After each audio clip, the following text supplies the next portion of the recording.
Good morning, good evening, good afternoon, wherever you are in the world. And this evening, Misty's this morning, I'm having a conversation with Misty Henkel, who lives in Chinchilla over in Australia. Good morning.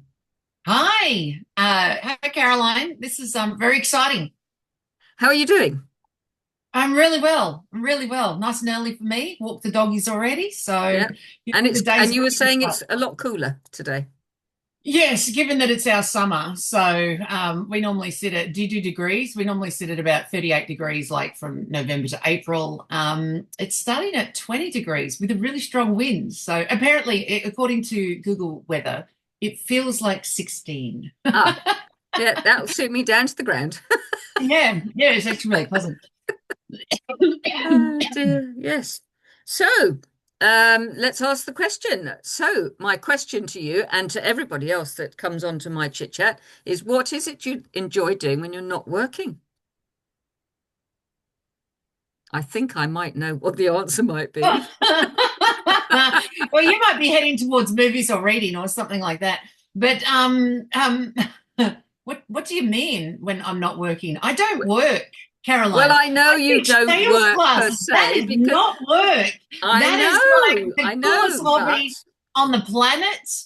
I deliver pizzas a few nights a week, and I have to say, it is the most entertaining thing on the planet. I thought being a barmaid was great, but delivering pizzas in 12 months, I've done more than 1,500 deliveries, right? wow. And every time someone has said thank you when I give them their pizza, right?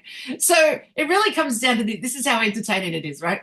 Is so in 1,500 deliveries, I've had 1,500 people thank me when I give them their dinner. Basically, that's what it's come down to, right? Yes. Which I have to say, in 15 years, that is more times than my children have ever said thank you when I've given them a meal. And I've done like tens of thousands of meals for them in the last 15 years. So yeah, I have to say I don't technically work. My children say, like as a I sales know. trainer at home, they say, but mum doesn't work. I've gone, what do you mean? I go into the office, I run classes, I get paid. And they said, yeah, but you're always laughing and enjoying yourself. So that's not work. And I've gone, you're right. Yes. No, It's I not. knew that we would get onto that because you've Yeah. mentioned this before that they think because you're having a hoot of a time and laughing all the time that you're not working. So yes, Yes, yes. I mean, even like when I watch movies, so I love watching movies and love reading, love watching movies. But it's interesting. It doesn't matter what story it is. My mind is always going through the sales aspect of, yeah, see, I can see how you got your way, or that's why you didn't. Like, why were you behaving like that? Why did you do that? Like, well, it why never did you go switches out off, of does your it? way? So no, it doesn't. And then that becomes a post that I put up, and yeah, no, it doesn't switch off. It is so ingrained in me as a hobby that it doesn't switch off. I just love it. I say that if I was teaching sales classes or teaching someone how to sell, let's say 24/7, so 24 hours a day for the rest of my life. It's not enough time. I just don't have enough time to really get into it and sink my teeth into it. I love it that much. So a bit like that'd be like asking Tom Cruise, what do you do on your days off? My days off. I'm making movies. Yeah. I'm practicing stunts for the next, like, I'm writing the next stunt. Like, what do you mean Yeah. by days off? Like, every day is a day off. Well, Every day I'm there is working is a day off. well, it's true, isn't it? Yes, but there is the watermelon skiing, the watermelon. Oh, Copilot, as in the AI Copilot. Copilot has noticed that about me. Now, I don't do any AI stuff myself, as you No. know, because I'm always teaching people how to physically speak without getting help, right? You have to Yeah. know how to do it. So you can't refer to a video, you can't refer to anything else. You have to be able to say it. But I've had a few people lately AI me and ask simple questions like, do you know Misty Heckle and is she any good at what she does? And ChatGPT found stuff about me that, well, he said, everything was right in regards to sales classes. She runs classes and she teaches you to be the nicest person in the room and, don't argue with the customer. She's not a science, like a sales science expert, so she's not an academic. She hasn't written any of that. But her real world experience, and then it says, as a barmaid in furniture sales and tech sales, being like Apple, Yeah. even my kids have gone, how does it know that about you? I have no idea.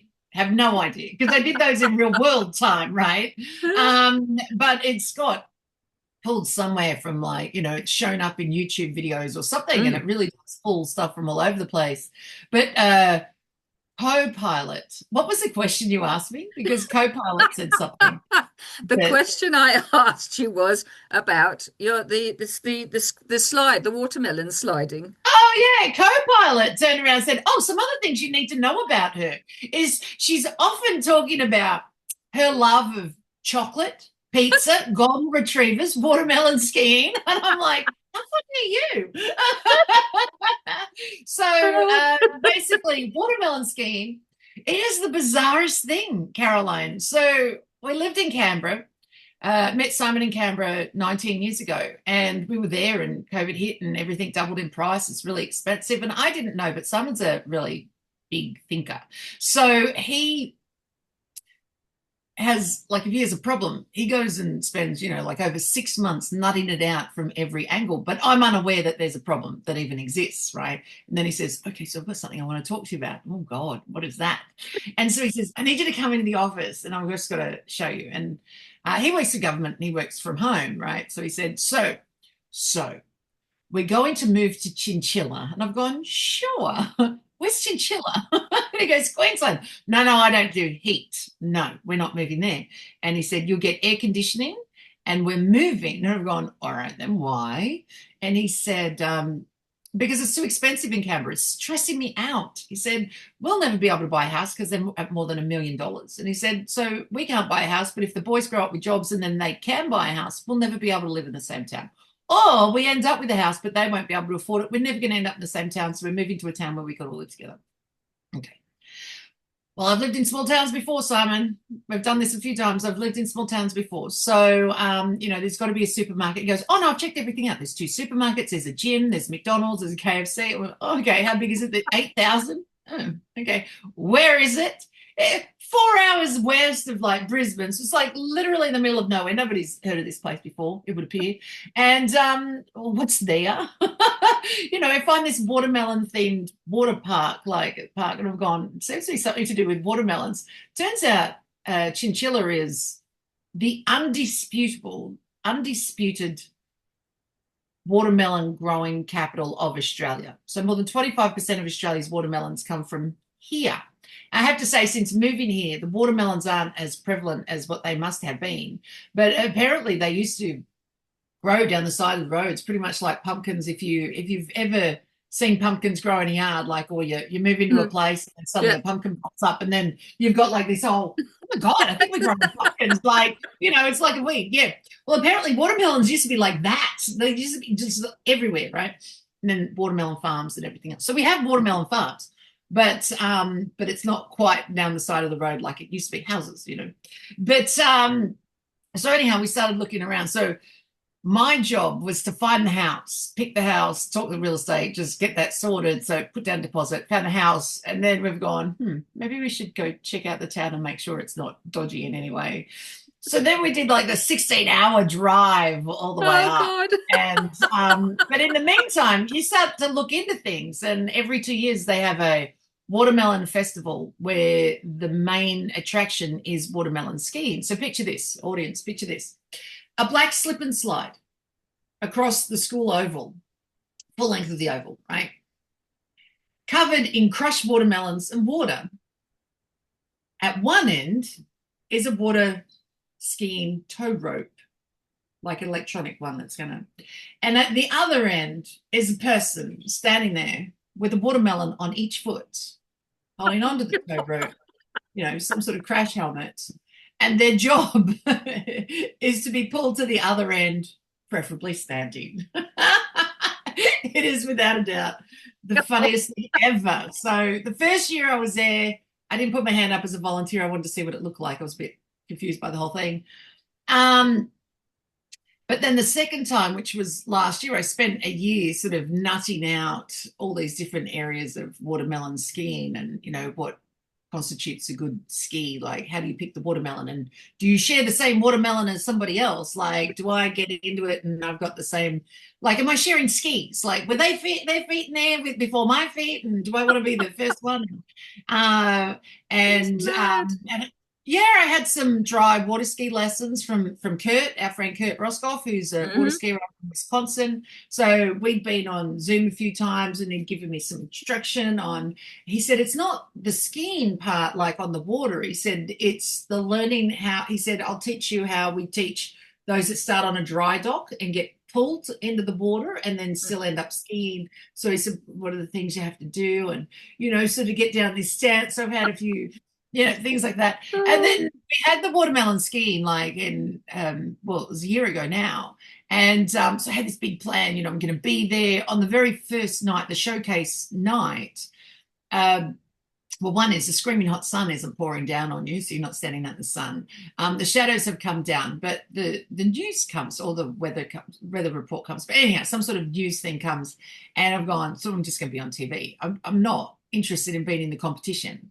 I just because it's too much sun. But I am interested in being on TV, so I can do this. Like I'm prepared to, take one for the team and look stupid in front of everyone, or nail it. However it is. So anyhow, get into where they've got it. Simon, Jack, and Noah are like, we're supposed to be in here. Oh yeah, that's what we did like 2 years ago. It's fine. Pulled up some chairs, sat down, and then probably got kicked out because it was part of a corporate event. And I'm like, but I'm prepared to just, be one of the volunteers that ends up, covered in watermelon. And anyhow, we all got kicked out. So I've just gone, right, I've waited 2 years and done this training for that. Like I even bought a slip and slide and had Jack and his mates over. We'd hose it down with soapy water, barefoot. And then I had a rope. And so the original way was you had a rope and two big burly blokes on each side, and you held onto the rope and they ran to the other end of the slip and slide. Right. And then that was the tow rope. And then since then they've upgraded to a mechanical water skiing rope. So yeah, I had Jack and his mates testing this out, and we tested it, like trying to stand. We tested it like what's the stance, and then sitting down, getting dragged, what's looks the most glamorous if you're going to fall, like which way you're going to do it, and how much does it hurt, and how much skin do you lose, and so yeah, we tried different things, only to get kicked out on the night and never even got to see any of it. So I'm going, So, and it's every 2 years. So we've had a whole year. So next year becomes that year again. So I suppose I have to start looking into that again. And then I'll be 50. Like I will have turned 50, and then 20 days later will be the watermelon skiing. So So then you I need get to to go on that. You need to get onto the list to be invited. Yeah. So apparently I just have to just buy tickets to go to the corporate event, or I'm thinking maybe I start, hunting down the people on the committee Yeah, and asking questions. But that's do more it like rather it. than be on the committee, start interviewing people on the committee and asking around town, and then go hunt down the watermelon growers and, kind of do this, 12-month expose on on watermelon skiing, and we do it as a and find out how that all Oh, works. to be a fly on the wall. Yeah. Yeah, so there you go. That's the watermelon skiing. Yeah. And you have your lovely golden retrievers. Goldens. Yeah, my goldies. Yes. Yeah, so you enjoy walking them. Uh, yes. Yeah, no? No, I enjoy them. I enjoy them. The walk isn't necessarily a walk. It's a Ah. getting pulled, stretched in every Oh, direction. yes. And Well, me that's trying to pull yes. them in the way we're supposed to be going. So it's Yeah. kind of picture this, right? Imagine two kites getting caught in the wind, Yeah. fighting in the wind, right? And you're Yeah. trying to control them. That's Yes. them, right? So Yes. I've got a 40 kilo and a 20 kilo. And of course, when they see one cat, that's a lot of dog to hold back. Yes. And then, yeah. And last year, we got new neighbors, and they have a little golden retriever. When I say a little one, just young. And you really don't realize how much babies have no spatial awareness and they can't hear anything. And they're just so excited by life. And I've gone, oh, I'll take Murphy for a walk with the other two. And Murphy runs around in circles. My two are like two kites in the wind, right? Pulling me in every direction. And Murphy runs Oh around and around in dear. circles. So, and the little our girl, she's like, yeah, I'm not walking near him. So he goes around and sniffs, and she goes, "Yeah, I'm not doing that." So she's like trying to get further away. And then I've got two on this side, and Oh and dear. one, and they walk around, and so I'm forever changing my hands. So I'm like, "How do you do three?" He says, Like "I can't it's like do two." And I spaghetti. said, "You get very good at just moving things around, Yeah. and the Oh secret dear. becomes the shorter the lead, the easier it is because they can't Oh get dear. too far away." And my little girl, she's uh when I say little girl, because compared to Terry, I mean, they're both the same. She looks like she's 8 months old. She's 6 years old. She's the same age as Terry, but she still has like this puppy face, and it looks like all of her feathers haven't grown in properly yet. And so she looks, and she's so dainty, right?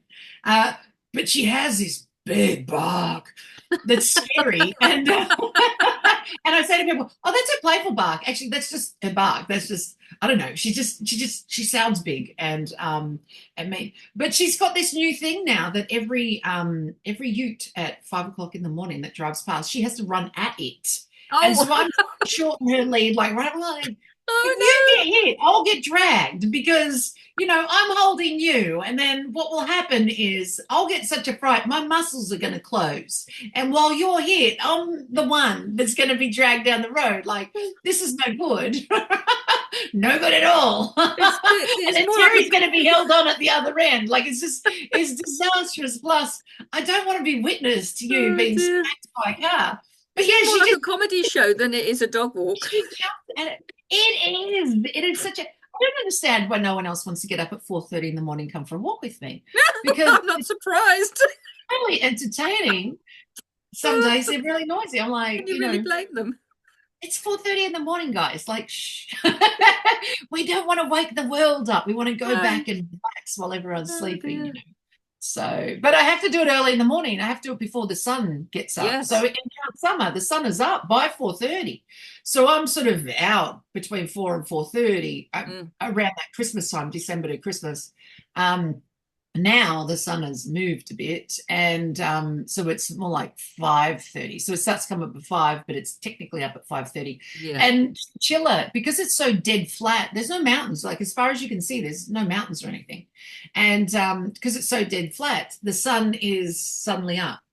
Like, it's not coming up gradually behind a hill. It's Mm. like it's not there. Like, you can It's see it's coming up and then it's up. and then it's up.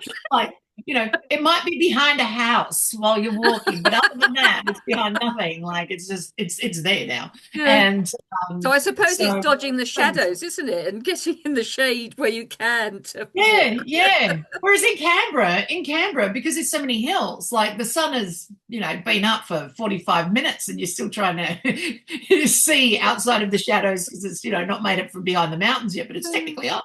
I can tell by the sky. It's up. I just can't see anything. Funny though, Terry though, he's my big one. He's frightened of the dark. It's super funny. Like, he hasn't been, so I can walk him in the morning. He must like inherently know it's getting lighter. But at night, he's harder to walk at night because it's only getting darker. Yeah. Um, and we had him for 4 years or 3 years before we got Roxy, and she was rehomed. So they needed a new place for her. So we acquired her. And from the moment we acquired her, Terry could walk at night. But prior to that, he'd Oh. run around your feet and he'd be jumping on you and he'd be looking around going, Oh, dear. I heard something. Yes, it was called a leaf fell out of the tree and on the ground. Like, I heard it. And he's like, so Oh, bad, dear. so You should really bad. do some stories about these dogs. I mean, Oh, honestly. yeah. Yeah. And I'd kind of forgotten how frightened of the dark he is at night until a couple of days ago. I was taking them for a walk. This has kind of never happened. Like, we have the pizza guys come past and, they'll stop and call out. But this particular night, it's about 9 o'clock at night, pitch black. I mean, street lights, right? But nighttime, full night. And a car drives home, right? It's 2 streets from us. Car drives home. It's a very quiet place and pulls into a driveway. And then the people get out and they're talking. They're just talking. And we'd walked past and then they'd driven in, right? And as they get out and they're talking and heading towards the front door, Terry's like, I mean, he's like an 18-year-old girl that's left the pub, right, and has to walk to her car. And whether she's drunk or not, like not drunk, thinking I've got to drive home. And she's thinking, I should have got some of my girlfriends to walk with me because now I'm like, and I'm in a nice dress and I don't know if someone's going to follow. Like Terry's got that look. Like, are they following us? Like, Oh, what's going on? It's like they're just going to their house. They're just oh talking. dear. They're just talking about dinner. Like it's not a big deal. Yeah, pretty fun. Oh my goodness me. I think the listeners and watchers are going to have an absolute blast if my head is hurting from laughing. I mean, oh, the stories, dearie me. Misty, it's been an absolute pleasure chatting with you, and I'm sure there are some other stories we can talk about another time. But my goodness me, yes, thank you so much. You're welcome, Caroline. I've had so much fun chatting to you today. Thank you.